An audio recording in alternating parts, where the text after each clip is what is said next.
நான் எப்பயுமே சொல்லுவேன், எல்லாவற்றிலும் வாழ்ந்து எப்படி இருக்க வேணும்? சுகமாக இருக்க வேணும்.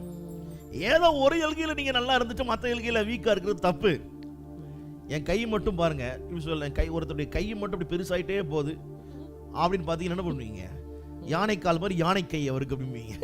என்ன வியாதி வந்துருக்குது? யானை கை வியாதி.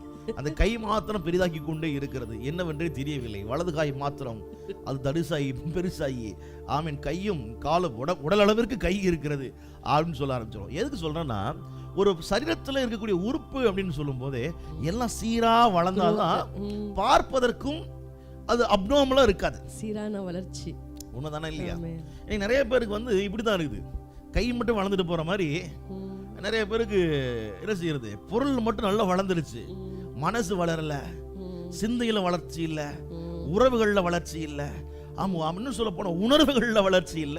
எது சொல்றேன்னா, இன்னைக்கு நிறைய பேருடைய வாழ்க்கையில நாம நினைக்கிறோம் ஏதோ குறிப்பிட்ட எல்கையில நம்ம க்ரோ ஆயிட்டோம், நல்லா இருக்கிறோம். இல்ல, கர்த்தருடைய விருப்பம் என்ன தெரியுமா? திட்டம் என்ன தெரியுமா? எல்லா எல்கையிலும் நீங்கள் வளர்ந்து இருக்க வேணும்.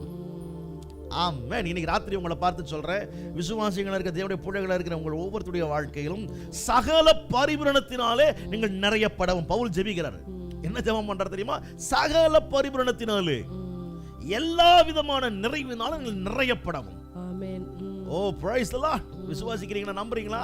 கம்ப்ளீட்டா, ஹோல், ஒரு முழுமை. அத கிரீக்ல சொல்லுவேன், பிளைத்தோஸ்னு சொல்றது உண்டு ஒரு வார்த்தை. அதோட அர்த்தம் என்னன்னா, கம்ப்ளீட்டா, ஹோலா, முழுமையற்ற நிலைகள் என்று உங்கள் வாழ்க்கையில் எதுவுமே இருக்கக்கூடாது. சகல பரிபூரணத்தினால் நீங்கள் நிறையப்படவும்.